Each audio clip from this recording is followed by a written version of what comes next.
Chris, Jem, and I, plus a couple of more other Babel questions, have just come back from San Francisco last week.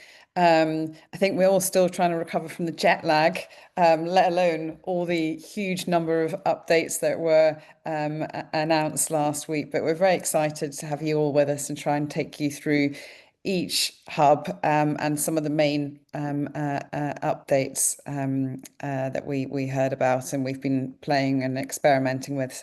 But it was a great week. Really, really exciting updates if you're a HubSpotter for sure. Um, Shall we kick it off then?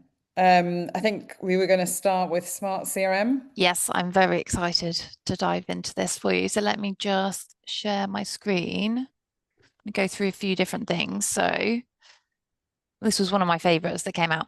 Oh, disclaimer, as usual, test portal, ignore the data in there. There's a whole load of random stuff in there. It's all fake. So the first thing I wanted to show is that you're all used to the standard index views. But what's really exciting now is that these have become a little bit more dynamic. So we can now go up here and you can see the drop down up here and you can select a view type. So honestly, I don't think I've even scratched the surface on what you could do with this. And I think it will really improve depending on how you've filtered your list and what you're looking at and what properties you want to display. But for example, we can click into a board view. I could see by life cycle stage, all the different contacts and numbers. So instantly, if you've ever been that person, as I have, that has wanted to get a list of how many marketing qualified leads you've got, very easy to do that now. We can also switch to a report view, which gives you a nice quick overview of things. And then you've also got a calendar view. The really interesting thing here to dig into is you've got this little cog next to each of those settings and you can actually configure it. So you can choose what calendar configuration you're looking at. So if you were looking at a deal view, for example, you could, let's do that instead of this. So if we go into here and we do a calendar view in deals, because it's dates and things, you can also get a Gantt view. If we go into here, I can select close date and it will show me coming up what those close dates are and where they are in the diary. So a really nice way to visualize that if you're having, I don't know, resourcing teams, if you're a services company or anything like that, this is a really nice way to resource that. And if I go back into here to show you the Gantt view, again, really nice. And you can just work on what you're showing here, but this is looking at kind of start and end dates and how long things are taking to go through. So next one I want to go through is data enrichment. So the first thing to say is that enrichment used to be included in credits. It is now free. Very exciting. They went through the phases of you had to buy the credits, then you got given the credits, and now you just get data enrichment for free, which is really nice, actually. No more worrying about hitting the tiers of the credits. In the data enrichment area in your settings, you can just go through a few settings. You can choose to continuously enrich your contacts, all the standard ones that we've had when you were consuming credits, just a few less because you no longer need to worry about hitting boundaries. The bit I find really interesting is this conversational enrichment as well. So it's giving you a bit more granularity on what you can actually capture and not capture. So you can start capturing return to office date detection.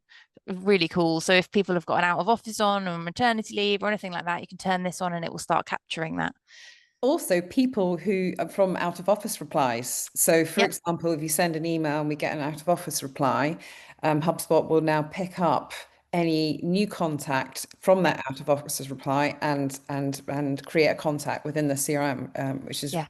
really good. Because if you think normally when people turn on their out of office replies, they're putting somebody slightly more senior or certainly somebody on their level. So I think it's really exciting. Yeah. The Got number. it. Email everybody around about the 21st of December, and then you'll get all of the out of office replies, loads of mobile phone numbers, Yeah. loads of contacts. It's a really good thing to do. Yeah, and just the data you're going to get. I mean, I've been that person having to analyze out of offices. That's not a fun task. So this is amazing. And then, yeah, so that's all the enrichment settings in here. Just as a quick recap, we go into Jeff Bezos's file in ours, and apparently he's an intern at Amazon. If we go into here as a reminder of how you enrich contacts, you can, of course, do it through workflows or the index page. But if you just click here and enrich your record, as you could before, you can now select what it's going to populate to see all of that information, and enrich it. Just doesn't take any credits anymore. However, the one thing that remains that does take credits and is one of my favorites is if we go back to the contact view, actually company view this time. If we go back to here, if you select the 3 dots, you can add a column, and this is where your self-populating CRM comes in. So this was just smart properties as it was trialed before. It's now part of the self-generating CRM. Basically, you can click any property or create new. And at this point, you can put a prompt in for the AI. So I could put something like detail the top 3 competitors for this business. Or another one I've tried is tell me yes or no if this business is using HubSpot or another tech stack option. Oh, it's just disappeared. That's really useful. Yeah, so there's lots of options you can do here. You can think about all the data types you've got in your system. Have you got third-party plugins? What could you be reading in the CRM and externally that could go into this property? So detail top 3 competitors. This does use credits, I will say. So every time it populates this, it still will. But so this is where you use this wisely. But this will now generate the property. I can select Amazon.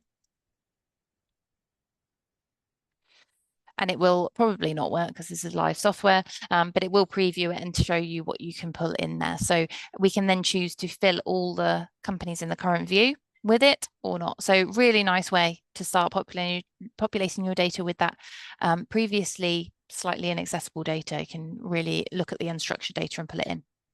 And Jem, this is one of what ways you and I were brainstorming that we could use this smart property, weren't we, Yep. last week? And just think then you can use that in your segments. Yep. And you could pick up everybody who's a competitor of one particular company or something like that. So I think Yeah. it's a really cool use case. I mean, also thinking of things like activities, like set to yes if this person didn't respond to X campaign in the system or something like that, like really looking at your kind of database and getting a bit deeper with it. So yeah, really useful one for this one. That is my last piece for the CRM that I wanted to go through. The one thing I would recommend from a smart CRM perspective, I'm just going to click into this. It's actually really useful. Go to this page. If I actually will try and put it into the chat once someone else is speaking. But if you go down here, you can actually get a summary of the key pieces of information this now gives you. This is now sold as a separate line item. It gives you access to the flexible views I spoke about, the data enrichment, but also if you haven't got an enterprise portal, if you have enterprise level CRM, then you can also get the custom data model, data agent, and lots of other things. So definitely check out this page for a bit more information on what you can get from it. Okay, I'm taking up too much time, so let's quickly buzz through Data Studio. This one kind of speaks for itself, actually. I'm going to go into Data Studio. So HubSpot announced that Operations Hub is now Data Hub. I love the name change. Operations Hub was always one of those things that we didn't really push into clients because it had to solve a specific problem, unless you wanted just to clean your data a little bit, which you could actually look to do anyway. This has transformed it really into that central place for data and cleaning data and optimizing it and bringing in that data from other sources. So part of that, and probably the headline item, is still a beta, but well worth turning on. It's already working really well as far as we can see, is Data Studio. If this now sits down here in the data management section. If you've got the beta turned on, you can go to Data Studio and you end up here. So firstly, there are some really nice use cases that it actually already calls out for you and recommends based on what you've got. Lots of resources. And then the highlight is you can actually bring in external data sources. So now, as well as your own HubSpot data sources, which are all your standard objects, you can bring in your own separate ones. So Chris kindly uploaded a test here for you. And then we can go into data sets, which was previously a little bit more sectioned off and only in Operations Hub. And you can create a custom data set based on both data sources and external. So that's the big hitter here, is that you can actually bring in external data sources into a data set without having to put that information into the CRM. So really good way of keeping it clean. A great example of this, and Dave, I'll come to you in a moment. Oh, I see you got your hand up. If we go into the Christmas data set, we have put in some CRM properties. And then we have put in some of Chris's properties. So you can actually literally just create a new column and choose where you want that to come from. So we can select columns here. I can choose it from contacts or from Data Hub Test. And that's bringing in those columns from the spreadsheet. It is aligning it with this spreadsheet via the email address. So you can see email addresses in both. So it's making sure that that's lined up. It's got one unique value. And then we've got all that information in there, and I can choose to use that in workflows, reports, segments. I can actually choose to sync it to the CRM if I do want to bring that in. Or I can export it. So for me, the amount of times I have spent trying to take two data sets and export them, put them together and import them into HubSpot for things like company associations and that kind of thing, you could actually just do it in HubSpot now, which is brilliant if you've got that unique value to tie it all together. So much you could do with data sets. Have we got questions around that? I don't know if one of you can read out any questions around data sets, because this is one of those big ones. We No had a questions in hand the chat. raised, but no Yeah. text question. Yeah, there's just some comments. Sally's been saying she's been enjoying using Data Studio. They've used it to cross-reference businesses attending an event. Yep. Which So, is a really good- there is a good use question case. from Dave now in the chat, which Oh, yeah. is the import a live link or a one-off import?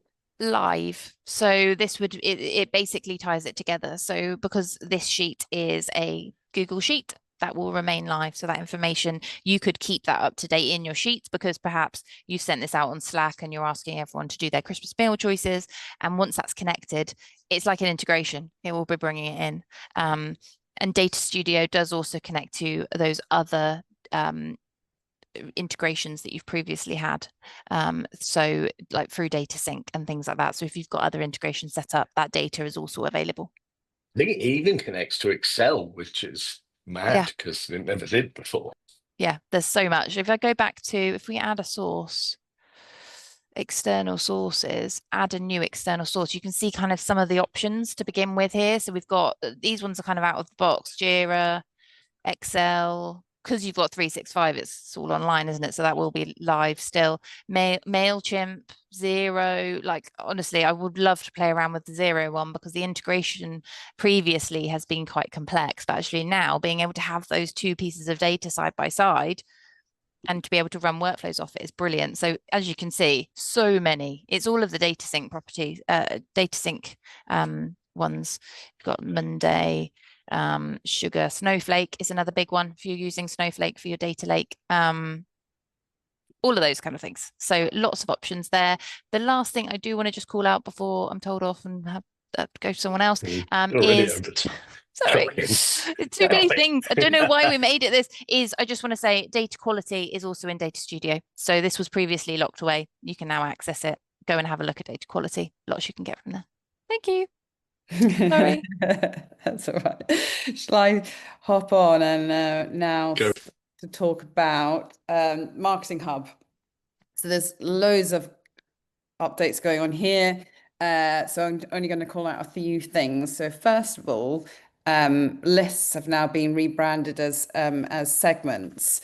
So there's new functionality now within segments. There's a dedicated segments app, as you can see, and there's loads of AI powered kind of audience discovery and some more intuitive filtering as well. Plus, there's a whole new lot of personalization features for creating tailored website experience as well, all sort of connected to your CRM data. Now, I have seen and heard some negativity around the rebranding of lists to segments, but I've been reflecting on this, and I think it's important to remember that actually, until just over a year ago, lists were only able to make lists of contacts, whereas now lists are completely almost like object agnostic.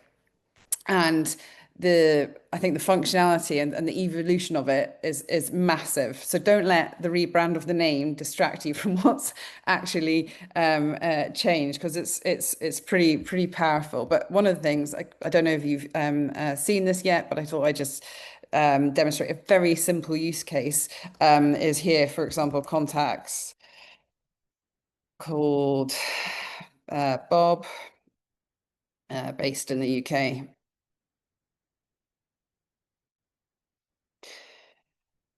And again, like Gem, gonna cross my fingers and hope that this worked. But when I tested it early, it did. So fingers crossed. It doesn't take very long. But essentially, HubSpot will now, here you go, give you a preview of what it thinks I want to do. I can check it, and then if it's correct, I can add it. And you can see I can then go and amend.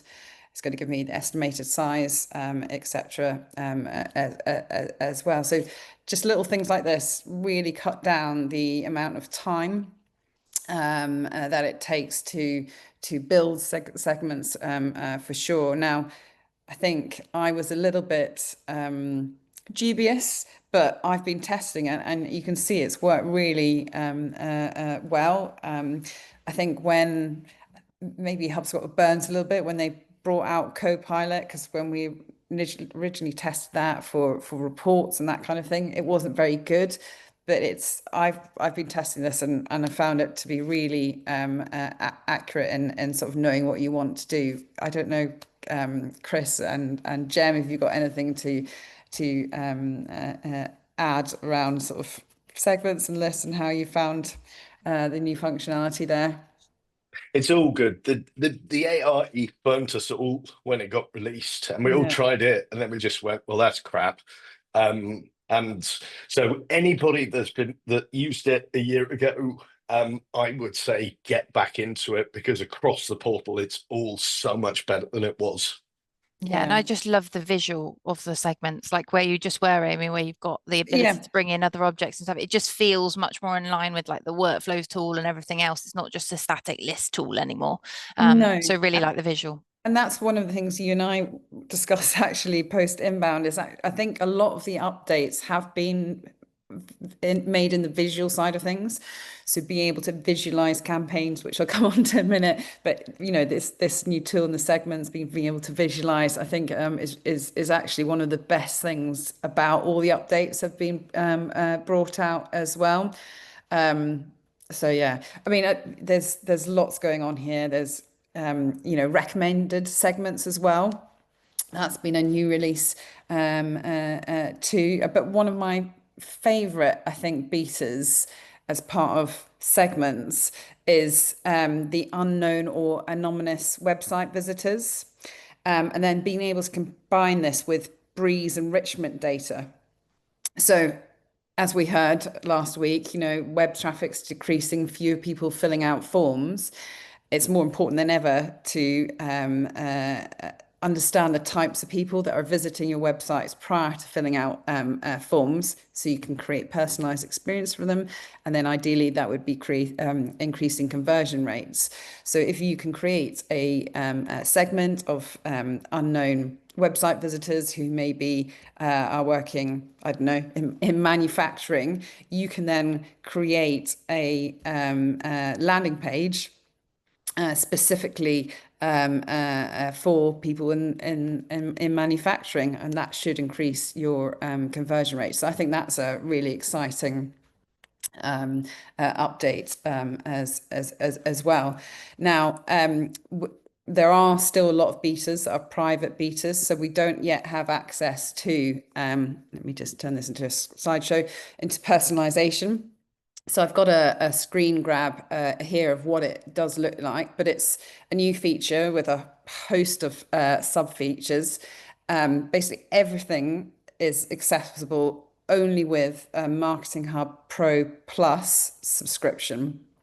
At the moment, it can be used to create and manage web assets only, so things like landing pages and calls to action. But HubSpot product team are looking to house more assets like email here under personalization in the future. So to access this, it's under marketing. So where you have all your normal sub menus, there'll be an additional one there for personalization. But yeah, this is another really exciting update, I think. Again, just conscious of time, so I'm going to keep going really quickly. Let's go on to Marketing Studio. So this is exciting. New AI-powered collaborative sort of canvas for planning, launching multi-channel campaigns. I think going back to what I was saying earlier about the visual access aspect, I think this is really exciting. So being able to sort of map out, assign tasks, leave feedback and track progress all in one shared workspace now, I think is really revolutionary for HubSpot. It's not just about sort of tracking, monitoring it. You'll get AI suggestions for strategy, for different channel mixes, and content as well. So this is one of my favorite updates out of everything that was announced at Inbound. But you can see here the brief that was created, the different assets we've got. We've just got a landing page for marketing, email, and ad, and a blog post here. But being able to make it collaborative is huge. The last thing I wanted to call out on the marketing side of things is AI-powered email. So this, well, the AI runs right from creation through to engagement, send time. You can now get summary insights, performance anomaly detection. So a lot going on there with AI as well. Those were all the sort of top marketing things I want to capture. Again, really conscious of time because I know it's like past 20 past 10 already. So Chris, do you want to jump in and go for it, and we'll come back to sort of sales and some other things later on. Absolutely. So actually, folks, stick it in, put it in the chat pane if you're happy if we overrun by a couple of minutes. If not, we'll just do this really fast. But I have published, I've got a series of videos going out on LinkedIn going into all of these things. So hopefully we'll be able to do this. So a couple of things to show you. We're going to talk a little bit through Breeze Data Studio, or sorry, Breeze Studio, and we're going to talk a little bit about the rebrand of, or the changes to Commerce Hub. So what you can see here on my screen, this is our new, if you go down to Breeze, you'll see there's a whole load of different things here. We've got now Breeze Studio. This is a place for pretty much everything to live now from an AI point of view. We've got an intro, so do turn on this beta, go in, have a look around for yourself. If you're like me, learn by doing, then have it go. You can see agents, you can see you've got the ability to add an agent, to add an assistant, and to create an assistant. And I think we'll do this in a lot more depth at another time. We can see our agents. So I've already set up, I've got a customer health agent, I've got a deal loss agent, and I've got a social post agent. These are, and if we just kind of go into one of them just to show you, this is my deal loss agent, and I can ask it a question. So probably easiest to go into the config, and you'll probably all want to do this yourselves. You can do these without changing or manipulating your data. So there's no real harm in spinning up an agent. But you can see here, this is a prompt. We're giving it a role, we're giving it inputs, we're giving it a goal, we're telling it how we want it to do it. So this is a great way to start understanding how to prompt AI. Really worth delving into this stuff. And you can modify your prompt. But in this case, we're basically saying to it, tell us why we're losing deals. We're giving it some goalposts, and we can then give it a time frame and we can set it running. I don't have time to run it now because it takes a couple of minutes to go through. But this agent, for example, it's gonna give you a rundown on what stage deals are lost from, what the usual reason for them being lost, which ones are your reps, the losing deals, those sorts of things. So really good analysis. Likewise, things like the customer health agent, you'll see in my inbox, my customer health agent has told me that there is an account risk. I've asked it to review an account. You can see what it's done here. And you can see that it's given me a risk profile. It's given me some supporting evidence and data-driven rationale. So it's a big thing to kind of get your head around, but agents, go in and have a look in your Breeze Studio. There are also assistants in here. So I've got this brand assistant, and the brand assistant lives in, we're going to use it in the next thing I'm going to show you, which is the CPQ. But the brand assistant basically is taught about our brand, and it's then used throughout the portal in Marketing Studio, CPQ, to essentially generate data that is relevant to our brand. So here, for example, we're generating an executive summary for a quote and updating it, and we wanted it to add some detail using our brand. Unfortunately, computer says no, it's in beta. Bear with it, because when it works, it's really good. So, and conscious of time, this is your new Breeze Studio, and this is one of the, actually probably the biggest thing to happen in HubSpot, I would say. You're going to be able to add agents. There are now agents in the marketplace, so you can see, and you can add these things, you can configure them, and you can set them up. 3 minutes to go. Let's have a quick look at quotes. So HubSpot CPQ has always been, by their own admission, a little bit crappy and never quite fit for purpose. That has all changed. Quotes are now part of Commerce Hub, and you can go to Commerce Hub and you can see there's a couple of things here. There is quotes. There is also a new agent, which is called the closing agent.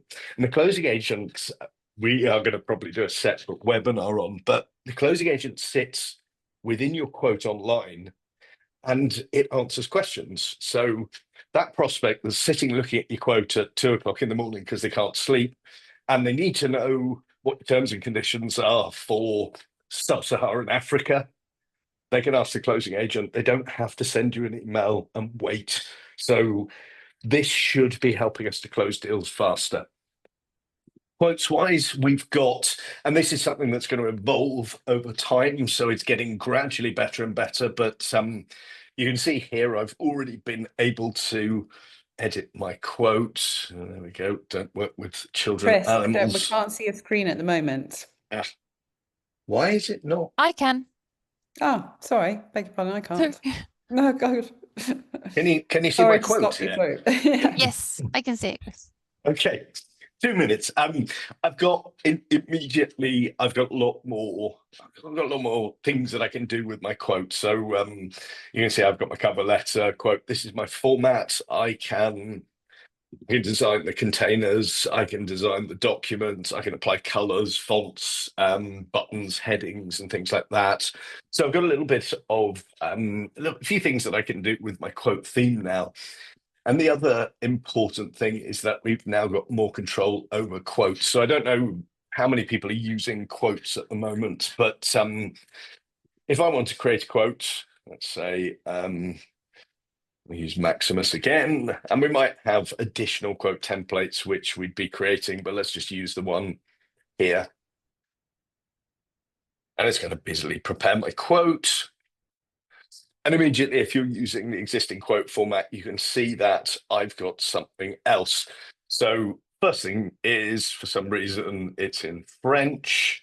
This is just probably because I got VPN, but we've got AI throughout. So when we talked about the brand agent earlier, we can see I can now generate the title for the header.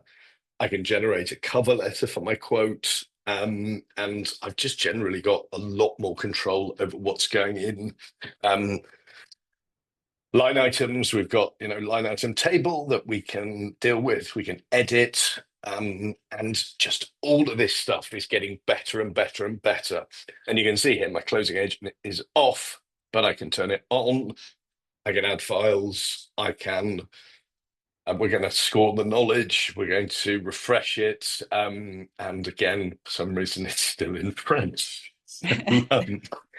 We have hit the half hour. And I can see there's a lot going on in the chat. So I Chris, don't know I would just whether- say, I think while we're still on the sort of CPQ side of things, you and I were discussing, I think the functionality is awesome, but there is still a case for using other tools for complex cases. So this does not solve everything. I think particularly good for sort of small, medium-sized business, but perhaps 100%. enterprise. I think the external apps still offer more functionality than is available in HubSpot. So for those slightly more complex things, it might not be suitable. And Chris, you said about time, but Absolutely. we people are happy to stay on a little bit longer, so I think we keep going. All right. Okay. So just to go into my quote setup, then we've gone straight to look at approval. Previously, approval was a bit sort of, you made an approval stage, you move a deal into it, someone gets an email, click, click, click, a little bit dibby-dobby. We've now got the ability we've got approval set up here. We can have standards, in which case we choose our approvers. That is as it was before. We've also then got advanced approvals, and if we open that up and dive in here, you'll see it's built me the basis of a quote approval workflow. So I can then go in, I can branch that based on properties, and I can edit it. So, if it's in whatever country, we get Dave to approve it, or if it's in a different country, we get Amy to approve it. So that is quite nice. Quote templates, this is so you'll also see that if you have the new CPQ, the new Commerce Hub, you'll also see legacy quotes in there. If you're using legacy quoting, they're still going to work. You're still going to be able to use your legacy quotes. You don't need to upgrade if you don't need any extra functionality. So don't worry too much about that. So you've still got that ability. But again, you've got your quote style, which we've looked at. You've got the closing agent, the analyze quote activity tracking. So you can actually look at some of these extra bits and bobs, like published quotes with activity tracked below a threshold will be defined as a low activity. And those are that activities, people interacting with your quote. Payment of unsigned quotes, total contract value, you've got your expiration periods. You can set your default quote value. And do you want to delete quotes when somebody leaves? E-signature, you've got lots more e-signatures now, and you can actually have identity verification via email with your quotes. There's a whole load of stuff coming. The product manager for quotes was at great pains to say that this is not the finished product. He's been bashing away at this for the last sort of 3 years to try and get to the point where it's a really good, solid quoting product. So I would say with a lot of this stuff, go and turn on the betas, have a go. With the CPQ, I would say probably wait and see how it evolves for the time being, unless you've already seen what you need. This is going to get better and better. But as Amy said, if you've got a really complex process, you may still be better off with some of the existing tools. So have we got anything exciting in the chat pane? I've got 12 things queued up. Have we got questions? Not really questions, just people saying this is good or that's good. I think if is there anything we haven't covered? Because Amy, I know you didn't get to cover your sales piece. I think Sales, it's yeah. worth mentioning because people have said Yeah, that go we'll for look it. back at the Cool. recording. I'll just mention two things to do with sales. So the prospecting agent and then smarter sales meetings. So the prospecting agent, I was going to do a sort of screen share of what it all involves, but I can just quickly talk through it. The prospecting agent has been sort of in beta for some time now, and we've been using it ourselves. Now, when it was originally in beta, to be honest, we still had to make quite a lot of changes to the suggested emails by the prospecting agent, but couple of months ago, suddenly that changed and it's made huge improvements. And when you're setting up your agent now, there are lots. In fact, let me just share my screen. I won't go into detail, but there are a huge volume of areas where you can define the prospecting agent in terms of how it will sound, the language, calls to action, content to use, tone, even sort of outreach as well. And all these different factors have made it very, very much more powerful. The latest update that was announced last week was this sort of advanced settings as well, where you can add even more sort of customization to your agent. So you can put in specific instructions there. It gives you some examples of this. We ourselves have seen the agent work really well where there's been intent. So combining it with the intent functionality, cold data, it actually hasn't seemed to work so much. And I think that's, if you're anything like me, you've seen an enormous uplift in the types of emails you receive in terms of volume. And I don't think that's helping anybody with all these agents. But certainly if you combine the agent with intent data or certainly good fit data, I think that would be a sort of a top takeaway from me. The second area I mentioned for sales was the smart sales meetings. So again, we've been using, there's been a sort of a note taker that's been in beta for a while. That's been working really well. But again, if I go back to sharing just very quickly, I've got an example from our test portal, so there's not much data on this, but of a meeting now, and you can see it's almost like it is another object. So we've got the meeting details. You'll be able to see any notes that you can put on there. HubSpot will surface any pain points and tips for you from the calls. There is actually also live transcription during the calls, I should say, not just post call transcription. You can see from the contacts on the meetings what pages they've visited and any recent activity too. And then in the actual recording and transcript, you'll see here the actual, if it's a visual recording there and the transcript, etc. You can search in the transcript as well. Now this is available for both in-person meetings and virtual meetings as well. So again, a lot of this functionality is really hugely time saving, but also connecting all that data as well, specifically the unstructured data, making it more usable.